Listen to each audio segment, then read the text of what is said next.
Thank you so much for joining us online today. We so appreciate you checking out this message. We hope you enjoy it and are inspired to live more and more like Jesus Christ by His grace. If you would like to support the ministries of Rancho, you can do so at rancho.tv/giving. Set up a giving profile and a reoccurring gift. We'd sure appreciate that. Enjoy. So welcome to Rancho this morning, whether you're joining us in person or you're joining us online. We are so glad that you are here. If we haven't had a chance to connect yet, my name is Carissa, and we're continuing our series this morning on mercy, justice, and love. We're going to talk about what it looks like to have a heart for the hurting. And I am joined by three people who all have demonstrated that they have a heart for the hurting, and you all show up in pretty incredible ways on a consistent basis. We have Elaine here, who is the director at Safe Harbor Counseling Center, and Rachel, who you've heard from a lot because she's been a big part of driving this series. She is our local outreach pastor. And David, who is one of our youth leaders, who has been a part of really coming alongside our teenagers and caring for them when they are hurting and in need, and who also serves as one of the teachers at our school. So I'm excited for you to get to hear from some of their experience today, because here's what I know. Haven't been around Rancho for very long. I'm just a couple of months old on the team. But what is really apparent to me about all of you is that you already have a heart for the hurting. That's not something that we need to try to convince you of today. You already know how important people are to God.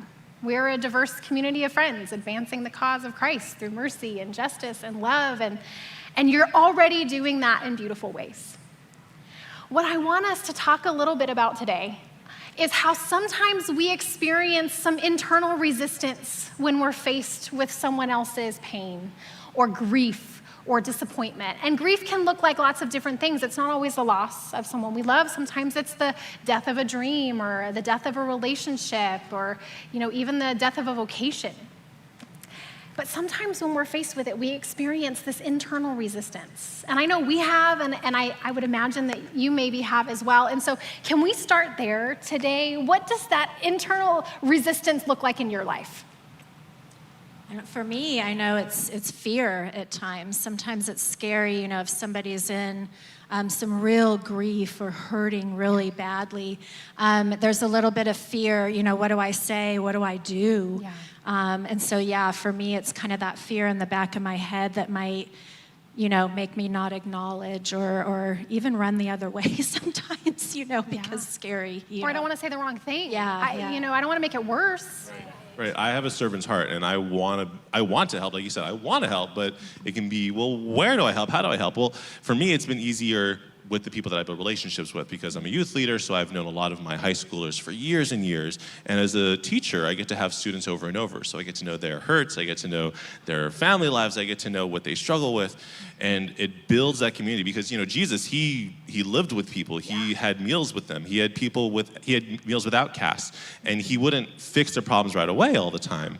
He would build that relationship and build that camaraderie and slowly work that way. Kind of piggyback on what you were saying, I do. I think we have this inclination to want to help people and, take away the sadness and to maybe encourage them or throw platitudes at them, maybe even spiritual ones that kind of can feel like spiritual shaming even. And I think that so it makes us hesitate. It makes us hesitate to know what to do or say. Even professional counselors don't always know what to do or what to say. Yeah. But what a lot of studies have shown on intense grief or deep loss is that a lot of times what's most important is just to provide acknowledgement in the beginning. Is just to show up, and you don't have to know what to say. You don't have to be worried about making it worse. It's just showing up with someone and saying, this must be so hard, what you're going through. I can't believe you're going through this. Sitting in that darkness with them, giving them permission to actually have the pain, have the suffering. Yeah, I love that because I think, we live in this world and we always want to be happy, and we want joy and we want everybody around us to be happy. And sometimes we have a hard time just kind of sitting in our pain and in our grief. And I do believe that will cause problems later on. I'm sure you can speak into that later on down the road, when we don't deal with these things or we aren't acknowledging this in other people. Sometimes we even try to rush them past their grief, by saying it's okay, or some time has gone by, you should be better, maybe, where it looks different for every person. So I know in my life, just an acknowledgement, like I understand, I'm so sorry you're hurting, just that acknowledgement that it's there, and that I'm here for you, even without words. Just a presence is so much. Exactly. You don't have to have all the answers. You don't have to have the exact same experience, especially with our younger kiddos, this is the first time often that they are experiencing something so monumental, something so much bearing on their soul. Like as adults or, grown-ups, we get to experience that more and more, but then our kiddos, this is their first time, and just being there for these people and saying, you can reveal this to me, or you can bring this that was in the shadows of your soul into the light. That first step can be a change that they need to start down that path and send them on. Yeah, and just, to me, it's just showing up, whether it's just that text to say, I know you're going through something rough, or like, how are you doing today? If you even think about it, Jesus wept with people. Like he really felt emotion with them. And I don't know, that just always strikes me. I mean, he had the power to fix everything, but he just wept with people and gave them the permission to feel those emotions give us depth. They do. Right? They do. I know I've been guilty of trying to rush people through uncomfortable emotions to get to the joy.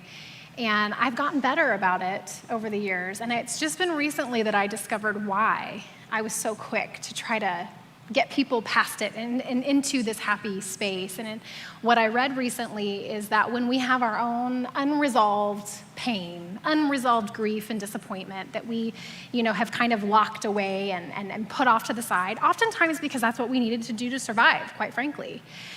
But then when we have that, and then we sit down across from someone who's experiencing pain and grief and loss, even though their story is different from ours, we're wired to experience and feel their emotion. And so when we have that unprocessed stuff, and then we're sitting across from someone, what's often happening is it's picking at that scab. And I then begin to feel my own uncomfortable stuff that I really don't want to deal with or haven't known how to deal with. And so then I'm trying to rush and fix. And what I've discovered is the more I've allowed my own disappointment to be processed in safe places, and the more I've allowed the work and the healing to happen, the more I'm able to sit with people. And it's been a really tangible thing that I've seen in my own, story. So, we have access today to more pain and disappointment and hurt than we ever have before, than any other generation. I mean, all you have to do is open up your phone, an app, turn on the television, and it's story after story after story of real pain. And the last couple of years, I think, have been even more tremendous. And, there's something called compassion fatigue that I think is important for us to talk through as we talk about a heart for the hurting. And so, Elaine, talk to us about what is compassion fatigue? Right, so compassion fatigue is kind of more than just like burnout or being overwhelmed. Compassion fatigue is when you kind of just emotionally take on the residue of other people's pain or trauma. So a lot of pastors, counselors, teachers, nurses, like anyone in helping professions, but it's also just all of us, right? Like if you are taking care of children on a day-to-day basis, or an elderly parent, or even if you just have a lot going on that you're helping with in your life, sometimes you can have actual fatigue. And so we do recommend the best way to combat that is to make sure that you are taking care of yourself as well, filling your cup, whether it's spending time with friends or doing your exercise, or just even setting those boundaries. And, Christ himself was that example.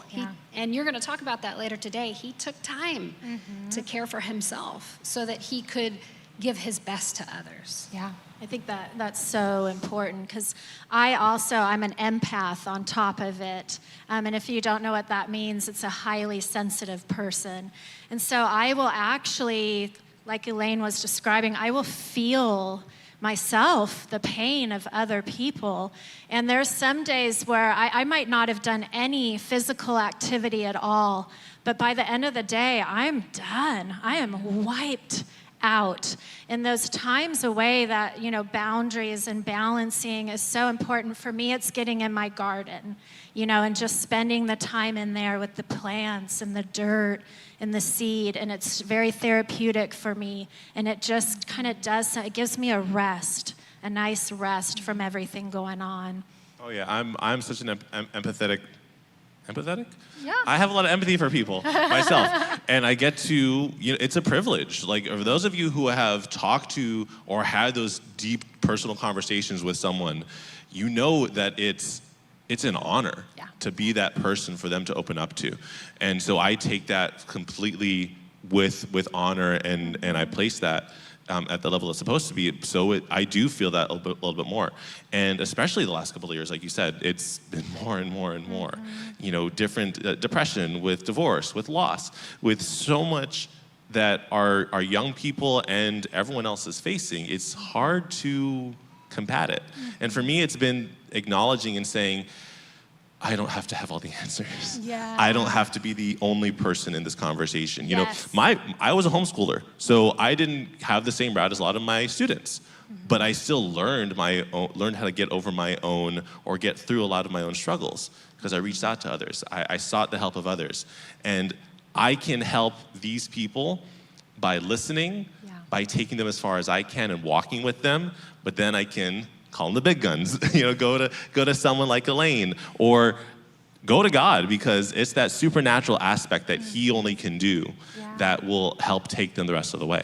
I think we forget sometimes too that, it is sometimes just as simple as showing up or showing love.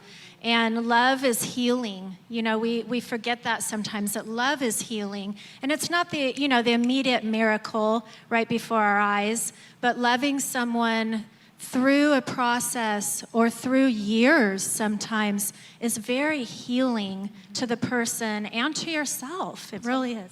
To letting them know they're seen. Oh, that's what we all want. Right. We want to be seen and understood and valued. And the three of you do that so incredibly well. Thank you for joining me. Would you give them a hand this morning? Really, really good stuff.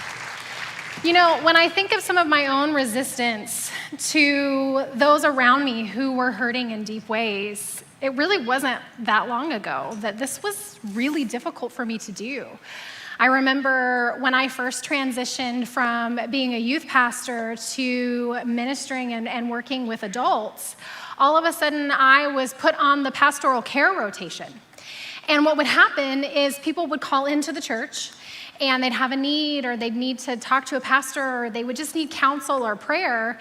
And if I was pastor of the week that week, they got me. And that wasn't a great thing in the beginning. I can remember feeling a lot of anxiety when I would see those appointments pop up on my calendar. And it's for a lot of the reasons that you just heard us talk about. I never knew what I was walking into. I never knew what the other person was going to share with me. And there's something about the title of pastor that we get to carry some of the greatest parts of people's lives with them, and we also get to carry some of the most painful parts of life with people. And for the first couple of years that I was privileged to be in that space, I didn't look forward to it. I had anxiety. I was afraid because I didn't want to say the wrong thing, and I didn't know how to help, and I felt this pressure to try to fix and solve. And quite frankly, I am still not qualified to fix and solve all of the problems. What happened, though, was I discovered along the way that when we're in pain, when we're hurting, the thing that we really need the most is someone who will listen, someone who will hold this space with us without judging, without rushing to fix things. That if you look at the neuroscience, there's actually healing and integration that takes place in our brain when someone listens to us without trying to fix. When they allow us to just be who we are in the moment, and they accept us and love us in that space. And so as I began to trust that that could be enough, just that listening and asking questions and some of the things that Elaine talked about, praying with them and for them, and then if necessary, referring them out to other additional resources, I began to see that as more of just a sacred space. And so here's the thing today. The number one thing that I want you to walk out of here with is that God has a heart for the hurting, and that includes you. When we think about God having a heart for the hurting, we often think about the people in our life that are suffering, the people in our life that have experienced loss. We think about all of those in our community and around the world who are experiencing hurt and suffering. But friend, I'm here to tell you today that God has a heart for you, for your sorrow, for your pain, for your grief, for your disappointment. And that really, when we think about having a heart for the hurting, it has to start here. So we're going to look at the life and the ministry of Jesus, because there are some things that I think we can learn from him as we consider what it looks like to have a heart for the hurting. And the first one is that it's necessary to attend to our own needs. We see this in the life and ministry of Jesus. He came and he became human with all of the limitations that come along with that. The limitations of time, the limitations of just being physically and emotionally and mentally exhausted. And so what we see is Jesus running from crowds at times because he was desperate for time alone with God, desperate to be in prayer. We see him seeking out community, to be with his innermost group of people that he could truly just let his guard down with and ask for care and ask for support. We see him taking naps because he was physically exhausted. We see Jesus attending to his own needs. And I know that there are some of you here today who just naturally are so focused on the people around you that you often ignore your own needs. And then when you do finally have to pay attention, sometimes that comes along with some guilt. And I want you to know today that your needs matter. They matter to God. And that when we're thinking about having a heart for the hurting, it starts with us. For caring for and inviting others to care for our needs. And then it's out of the overflow of all of that that we can have a heart for those around us, that we can have a heart for their needs, that we can give generously our time and our resources. But I want you to know first and foremost that God has a heart for you, for your needs, for your hurting, for your pain. The second thing that we see is that prayer is vital to discerning our role in the story. Jesus lived this life of prayer, and it doesn't always look the same. The way that you pray is going to be different than the way I pray and the way that your neighbor prays. But if we think of prayer as this awareness of God in action around us and through us, Paul writes that we live and move and have our being in God. And if we think of prayer as drawing our awareness and our attention to the presence, to the love, to the action of God, and then from there discerning with God, what's mine in this? This is where some healthy boundaries can come in. With this situation, with this person, with this pain, with this problem, what is mine? How am I called and invited to partner in this process? What's theirs? What's theirs to carry in this? What's their responsibility? And then what's God's? Because sometimes you're going to come into contact with people who are hurting and who are wounded and who are carrying things, and it is above your pay grade, just like it is above my pay grade, and we need to trust with them that God is at work in their life. What's mine? What's theirs? What's God's? And I think we see Jesus do this. We have 3 years of his life and ministry recorded in the Gospels. But have you ever considered what Jesus must have said no to? How many times people must have asked him for his time, for his resources, for his healing, and he wasn't able to accommodate because he chose to become a human with all of the limitations that go along with that? We see a few glimpses in the Gospels of Jesus saying no, of running away from the crowds and different things like that, but I think it happened a lot. We have 3 years, and he was confined by time and hunger and sleep and exhaustion, just like you and I are. And I think we see Jesus discerning with God what it looks like to be a part of someone's story. And then the third thing that I think we see is that our presence matters. That we are called to listen, to feel with the other person, and that we're not being asked to try to fix their thinking or their emotions or their actions, that this idea of a ministry of presence is a gift, and sometimes that is simply enough. I want to share a story with you today that you're probably familiar with. It's when Jesus was away with the disciples and they were ministering and healing and doing what Jesus did so well while he lived here. And all of a sudden they received word from Mary and Martha that their brother Lazarus was sick. Now these are 3 dear friends to Jesus. And I think Mary and Martha expected that when Lazarus became sick, and they must have been very concerned to send word to Jesus, I think they fully expected that Jesus would stop whatever he was doing and come and heal Lazarus. In fact, they knew that he could because they had witnessed Jesus do it for others. But what we see is that Jesus receives word that Lazarus is sick, and he continues a couple more days with the work that he was doing. And then Jesus eventually makes his way back to where Mary and Martha were, and what happened is Lazarus is already dead. Martha comes out to meet Jesus on the road. And what we see is Jesus meets her uniquely in her grief. See, we don't all need the same thing when we're in pain and when we're hurting. And Jesus has a conversation with her. He engages with her in her rational thinking of the moment. She's not really experiencing emotion in this moment. If you read through the story, it's really in her thinking. And then Martha runs back home to where Mary is, and Mary's grieving with their friends and family. And she whispers in Mary's ear, and she says, "Mary, Jesus is here." And that's where I want to pick up the story with you. We're in John chapter 11, verse 32. Where it says, Mary came to where Jesus was waiting, and she fell at his feet, saying, "Master, if only you had been here, my brother, he wouldn't have died." And when Jesus saw her sobbing and the Jews with her sobbing, a deep anger welled up within him. And he said, "Where did you put him?" "Master, come and see," they said. And now Jesus wept.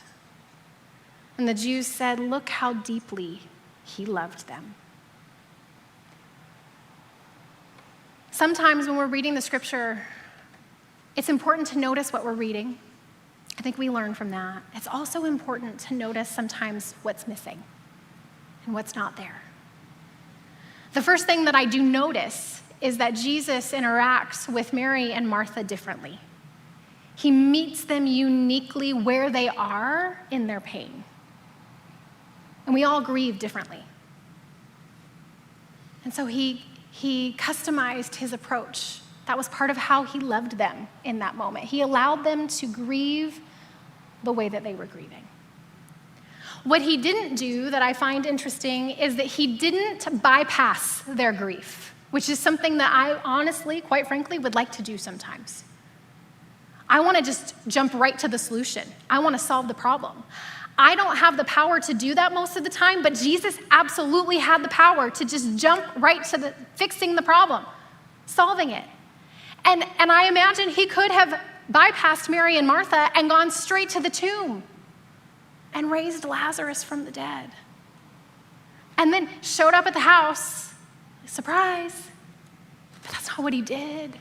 He entered into their grief and their loss and their disappointment with them. He allowed himself to grieve with them. When the scripture uses the word anger there, that is one of the best translations I've seen for the original language. Usually it says that he was deeply troubled and distressed, which is good, but really what Jesus experienced was anger. He didn't try to justify his actions. He didn't try to explain God. I feel the need to do this sometimes with people. I feel the need to do this in my own life. God, why didn't you? You could have. How could this have happened? Jesus didn't try to give answers, even though I know he has them. He was just with them in their disappointment. Your presence matters. It matters to those that God is inviting you to just be with them when they're hurting.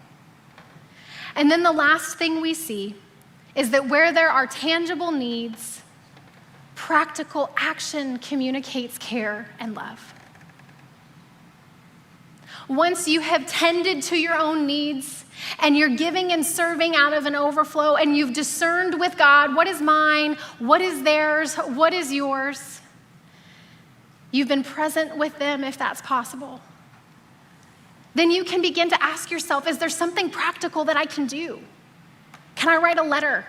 Can I send flowers? Can I bring a meal? Can I watch their kids? Can I put up their Christmas tree? Do I need to take them to a doctor's appointment? What are the practical ways that we can come alongside? One of the things I love about Rancho is that we have an opportunity to meet a practical need almost every week. It's amazing.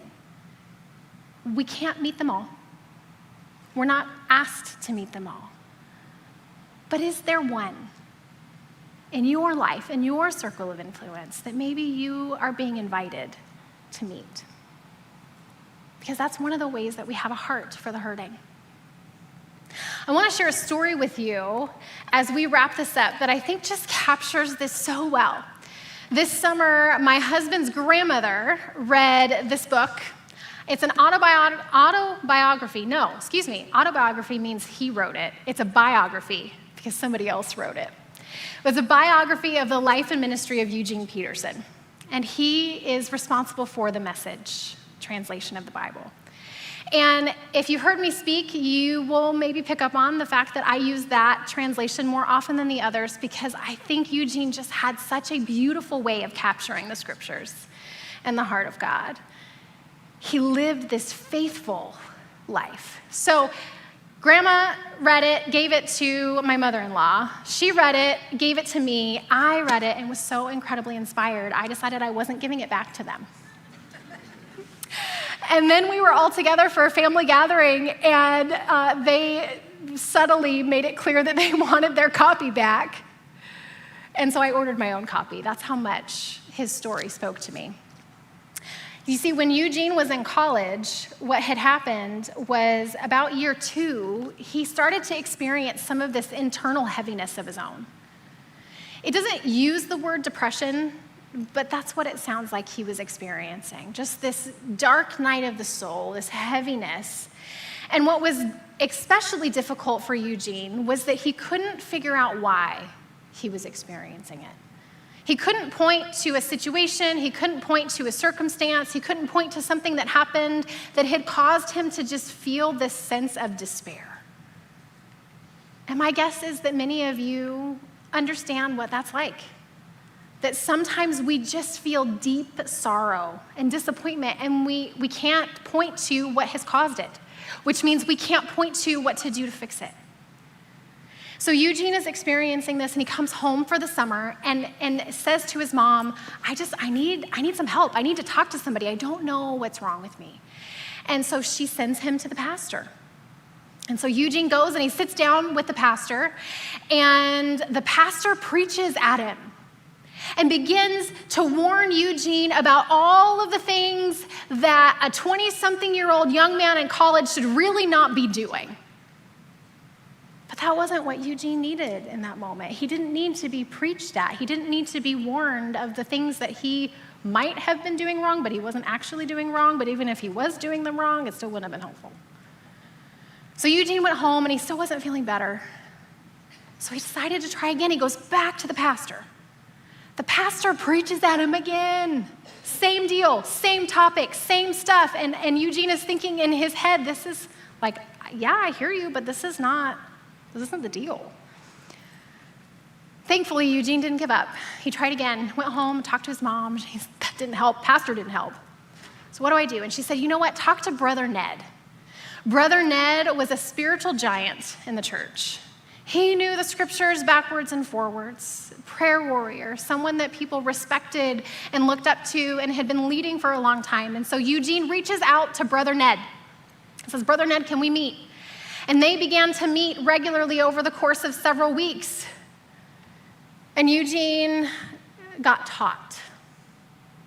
They went through a book of the Bible together in the New Testament. And what Eugene wrote in one of his journals was it was the most boring time he had spent in the scriptures ever in his life.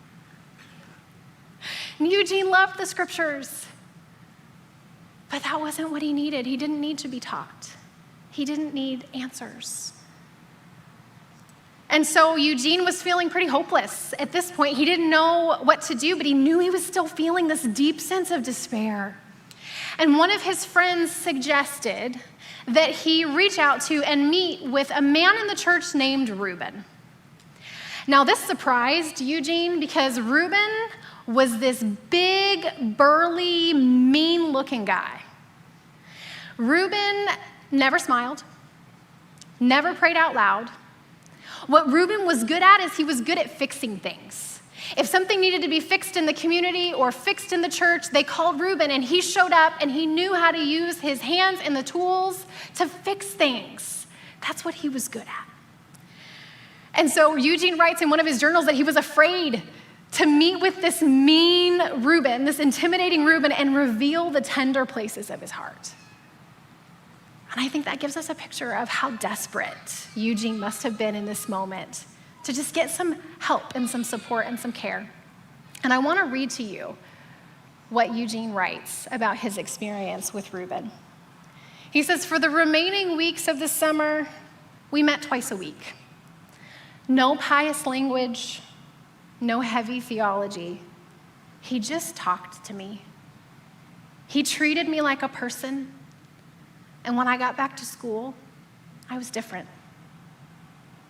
We talked about everyday stuff, tools, work, landscape, school. And that had such a massive impact. Reuben simply listened and treated Eugene with dignity. Reuben never viewed Eugene as an opportunity for ministry, but he welcomed him with a stance of wonderment. Pastor didn't help. The spiritual giant didn't help. It was Reuben that changed Eugene's life. In fact, years later, the book tells us, several chapters down the road, that Eugene calls Reuben up on the phone after years and years and says, Reuben, I don't know if you know this, but that time we spent together that summer, it changed my life. And Eugene could hear Reuben crying over the phone because Reuben said, Eugene, no one has ever said that to me before. And so as you and I consider today, what does it look like to have a heart for the hurting? I want us to remember Reuben. Because you and I, no matter our training, our life experience, our knowledge, we can be a Reuben to someone. And so Evan and the team are going to come out, and as they do, they're going to lead us in another song, and I want you to consider using this time to discern with God what it looks like for you to have a heart for the hurting. Does that need to start with you? Are there some needs in your life that need care and attention and concern? Does that look like being present with people in your life and holding space with them? Does that look like meeting very practical needs in their life?